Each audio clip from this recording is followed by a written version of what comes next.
इसी कड़ी को आगे बढ़ाते हुए मैं जुल्फकार छपरोली साहब से गुजारिश करूंगा कि वे आए और 2 शब्दों में अपनी बात खत्म करें। मोहम्मद जुल्फकार उस्मानी छपरोली।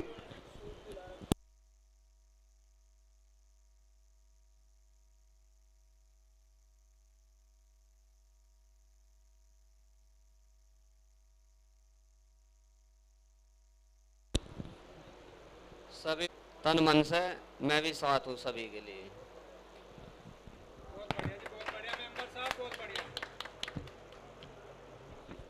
हेलो, अस्सलाम वालेकुम। डॉक्टर साजिद साहब उस्मानी छपरोली से कुछ कहना चाहते हैं, अपने विचार व्यक्त करें।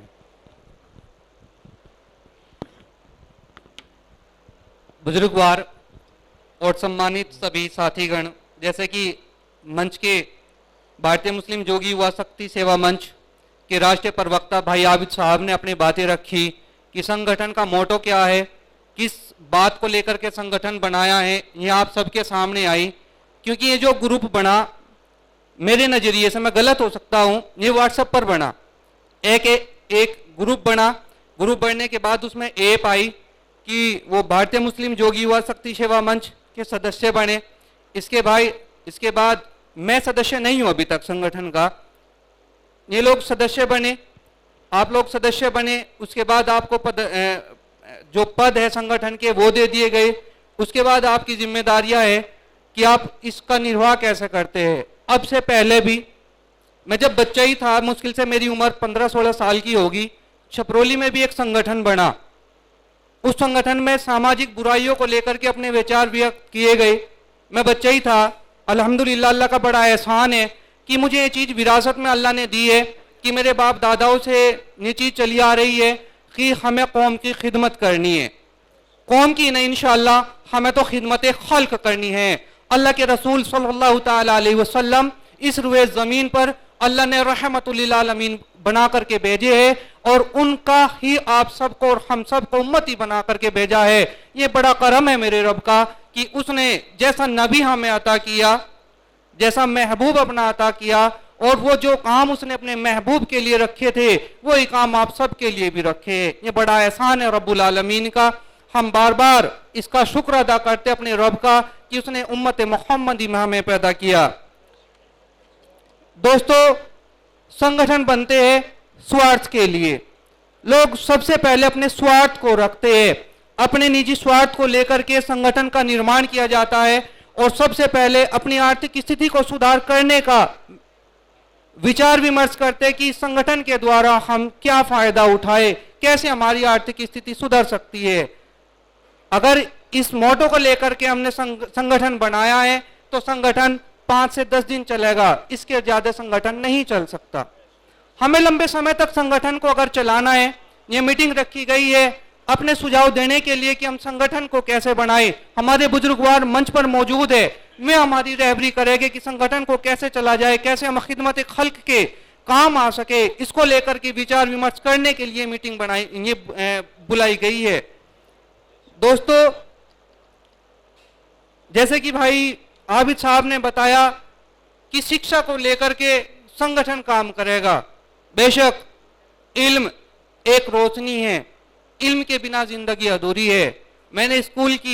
मैं प्राइमरी से पढ़ करके आया हूँ, सरकारी स्कूल से पढ़ करके आया हूँ। वहां स्लोगन लिखा होता था, अनपढ़ नर पशु समान। ये बिल्कुल हकीकत की बात है कि जो अनपढ़ व्यक्ति होता है उसकी जो जिंदगी होती है वो भी एक जानवर की तरह होती है। जानवर घास खाता है, सो जाता है, अपना काम करता है, इसके अलावा कोई भी उसके अंदर कोई क्वालिटी नहीं होती। अल्लाह का बड़ा एहसान है कि उसने हम सबको इंसान बनाया और इंसान बनाने के बाद अल्लाह तबारक व तआला ने हमको ईमान वाला बनाया। दोस्तों, हम सब के ऊपर एक जिम्मेदारी है, हम संगठन को चलाने के लिए निस्वार्थ भाव से काम करें। एक छोटा सा वाकया है, हजरत बहलोल दाना रहमतुल्लाह अलैह और हजरत जुनैद बगदादी रहमतुल्लाह अलैह का वो आपके सामने रखूंगा। इंशाअल्लाह उससे बहुत सारी बातें हमारी क्लियर हो जाएगी और हमें पता भी चलेगा कि जिंदगी का मकसद क्या है। हजरत बहलोल दाना रजी अल्लाह रहमतुल्लाह अलैह वक्त के बादशाहों के खानदान में थे। हजरत हारून रशीद जो वक्त के बादशाह थे उनके रिश्तेदार थे। आपको अल्लाह की लो लगी, आपने अपना सारा राजपाट सब छोड़ दिया और अल्लाह की लो में लग गए। लोग आपको पागल और दीवाना कहने लगे। लेकिन एक पागल पागल को समझता है, जो जिस क्वालिटी का होता है वो उसी क्वालिटी का बंदा तलाश करने की कोशिश करता है।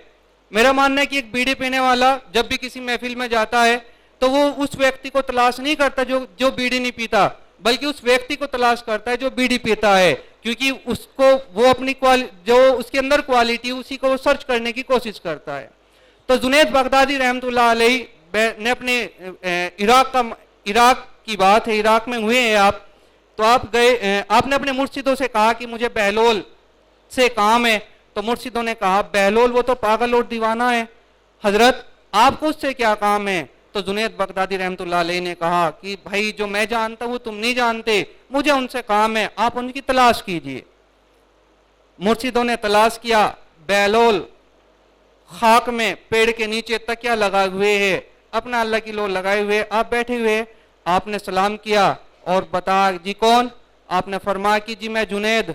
अरे वो जुनैद जो पीरो मुर्शिद का पाठ पढ़ाता है, अल्लाह के बंदों को अल्लाह की तरफ बुलाता है? आपने फरमाया जी हाँ मैं वही जुनैद। तो आपने फरमाया बहलोल दाना रहमतुल्लाह अलैह ने कि जुनैद तुम बड़े अल्लाह अल्लाह की बात करते हो, मेरे कुछ सवालात है, क्या उसका जवाब दोगे? आपने कहा कि अल्लाह के फजल से अगर मुझे पता होगा तो मैं दूंगा। तो जुनैद बगदादी रहमतुल्लाह अलैह को कहा बहलोल ने कि जुनैद क्या तुम्हें खाने के आदाब आते हैं? तो आपने फरमाया जी अल्हम्दुलिल्लाह मुझे आते हैं। तो बहलोल ने कहा बताओ जुनैद खाने के आदाब बताओ। तो आपने कहा कि अल्हम्दुलिल्लाह मैं खाना खाने से पहले हाथ धोता हूँ, दस्तरखान बिछाता हूँ, बिस्मिल्लाह पढ़ करके खाता हूँ, दाएं हाथ से खाता हूँ और खाने के हिस्से बना करके खाता हूँ, ज़रूरत के मुताबिक खाता हूँ, जितनी जगह होती है पेट में उसमें जगह खाली करके खाता हूँ। तो आपने फरमाया बहलोल ने जुनैद आप ऐसे ही अल्लाह वाले हो गए, ऐसे ही आपने पूरी पीरी मुर्शिद बनाने शुरू कर दिए, आपको तो खाने के आदाब भी नहीं पता, आपने पल्ला झाड़ा और आप चल दिए, आप ओझल हो गए। जुनैद बगदादी रहमतुल्लाह अलैह ने फिर कहा अपने मुर्शिदों से मुझे बहलोल से मिलना है। आपने कहा अजी वो तो पागल है दीवाना है, उससे क्या काम है? तो आपने फरमाया कि मुझे उसी से काम है, आप उन्हें ढूंढिए। तो बहलोल फिर मिले जुनैद रहमतुल्लाह अलैह को। आपने फरमाया जी अस्सलाम वालेकुम। वालेकुम अस्सलाम। तो फिर बहलोल ने कहा कौन? नुको जी मैं जुनैद। अरे वो जिन्हों जिसे खाने के आदाब नहीं आते? नुको जी हजरत मैं वही जुनैद हूँ जिसे खाने के आदाब नहीं आते। तो बहलोल ने कहा अच्छा तो आपको गुफ्तगू के आदाब आते हैं, आपको बातचीत करने के आदाब तो पता ही होगा। तो आपने फरमाया जी अल्हम्दुलिल्लाह पता है। तो आपने कहा कि बताओ क्या है? तो आपने फरमाया कि जो मुखातिब है मैं उसको देख करके बातचीत करता हूँ, गुफ्तगू नपीतुली करता हूँ और वक्त और मौके नज़ाकत को देख करके बात करता हूँ, न ज़्यादा करता हूँ न कम करता हूँ, सामने वाले की अच्छे से सुनता हूँ और फिर अपनी बात भी रखता हूँ। तो आपने फरमाया बहलोल ना तो आपको खाने के आदाब आते और ना ही आपको गुफ्तगू के आदाब आते, चलो आपको सोने के आदाब तो आते ही होंगे। तो आपने फरमाया जी हाँ अल्हम्दुलिल्लाह सोने के आदाब आते हैं। नुको बताइए। नुको जी मैं ईशा की नमाज के बाद कपड़ा उठाता हूँ, 3 बार झाड़ता हूँ, उस बिस्तर लगाता हूँ, जिक्र इलाही करता हूँ और सो जाता हूँ। तो आपने फरमाया जुनैद ना तो तुम्हें खाने के आदाब आते, ना ही आपको गुफ्तगू के आदाब आते और ना ही आपको सोने के आदाब आते। तो बहलोल ने वो आपने अपना दामन चाड़ा और चल दिए। बहलोल का हाथ पकड़ लिया गया जुनैद रहमतुल्लाह अलैह के द्वारा और फरमाया हजरत बेशक मुझको ये नहीं आते, आप मुझे सिखा दीजिए। तो बहलोल को फरमाया बहलोल दस्तरखान आपका बिछा हुआ है, आपने दस्तरखान लगाया, हाथ धोए, बिस्मिल्लाह पढ़ी, जरूरत के मुताबिक आपने खाया, लेकिन अगर दस्तरखान पर रखे खाने का तसव्वुर नहीं किया, आपने इस ओर ध्यान नहीं किया कि खाना आपका हराम का है या खाना आपका हलाल का है, तो ख्वाह तुमने कितने ही आदाब व एहतराम के साथ खाना खाया हो, तो वो आपके सारे जो नेक काम है वो एक हराम का लुकमा वो सारे के सारे आपके जाया कर देगा। दूसरा सवाल, गुफ्तगू के आदाब। अगर आप किसी से बातचीत करते हो और किसी उस बातचीत के करने में किसी तीसरे व्यक्ति की गिबत हो रही है आपकी बातचीत में, आपने जो भी कलाम किया उसमें अल्लाह की रजा नहीं है, बल्कि आप अपने मजे के लिए दूसरे आदमी की चुगली कर रहे हो, तो वो ख्वाह आपने कितनी भी किया तो आपके वो सारे नेक काम जाया कर देंगे।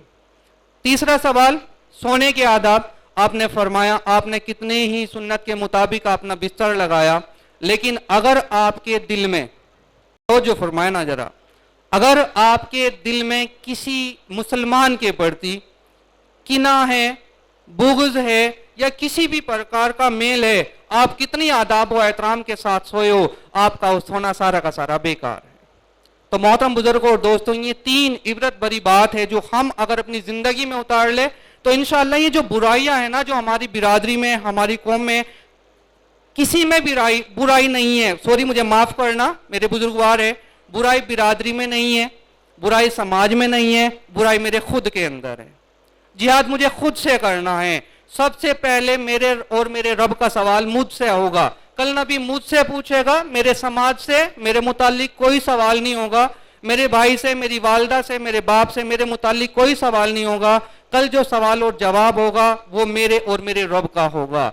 तो हम इस दुनियावी जिंदगी में सबसे पहले अपनी आखिरत के बारे में सोच के बातचीत करें तो दुनिया तो आसान कर देगा अल्लाह तबारक व तआला।